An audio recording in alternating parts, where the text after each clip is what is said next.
Friends could come from, anywhere. We're about to see that in Tangled, Rapunzel's Forest Friends. Rapunzel was having an amazing day. It all started when she met a new friend named Flynn. With him as her guide, she had left the tower that she lived in for the first time ever. Now she is running barefoot through the forest, feeling the sun on her face and the soft grass beneath her feet.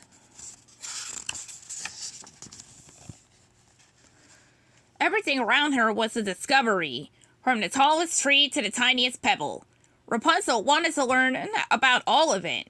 She stopped to smell some flowers and picked a few more to add to her bouquet.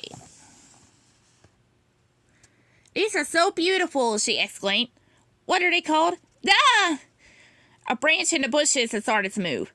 Only it wasn't a branch, it was a pair of antlers, and the animal with the antlers was now staring at Rapunzel. She stumbled backward, tripped over her flowing hair, and fell down.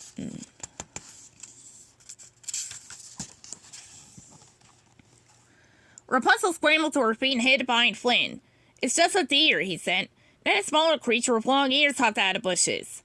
"What is that?" she cried. "Hey, whoa, easy," Flynn said. "Okay, I can see you haven't been introduced.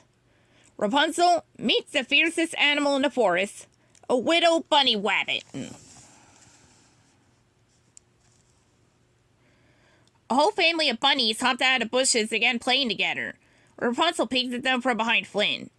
"You're telling me that a tough cookie like you is afraid of a couple little fuzzballs?" Flynn asked over his shoulder. Rapunzel didn't want Flynn to think she was afraid, so she slowly made her way closer to the bunnies and knelt down on the grass. They seemed just as curious about her as she was about them. Soon she was surrounded by her new furry friends. A chipmunk scurried out of his hole, and birds flew over to join the little group. Before long, Rapunzel and the animals were playing a game of hide-and-seek. "This is the most fun I had in forever," she told them. Rapunzel had only been out of her tower a short while, and she was already having the time of her life. But someone else wasn't having any fun.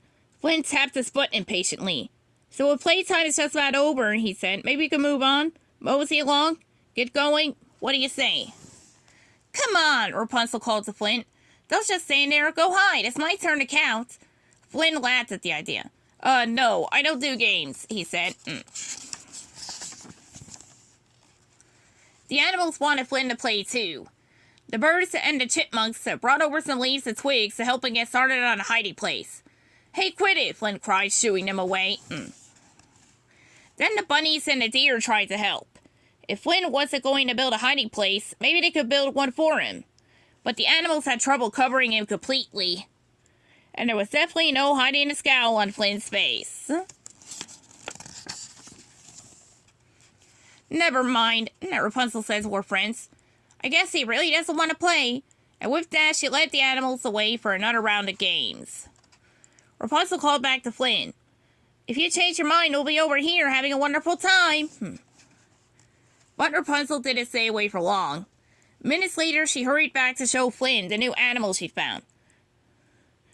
"See, oh my goodness," Rapunzel cried as she burst out of the bushes. "Look at this cute little guy. I had no idea bunnies could grow so big." "That's no bunny," shouted Flynn. "Then what is he?" Rapunzel asked. "Bear!" Flynn yelled. Then he spotted the bear cub's mama. I mean, 2 bears!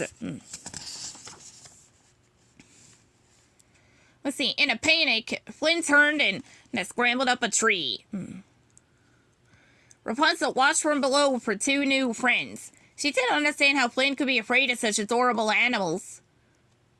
"Oh, great, now you're hiding," Rapunzel teased. "I guess you do want to play with us after all." Flynn sighed. If Rapunzel could get over her fear of bunnies, then maybe he could be friends with a bear. He turned his back to Rapunzel and started climbing down the tree. "All right, fine, I'll play," he said as his feet hit the ground. "You'll see, I'm excellent at hiding." He turned. Rapunzel was gone. So were the animals. "I'm sure you are," came Rapunzel's voice from the bushes, "but you have to find us first." The end.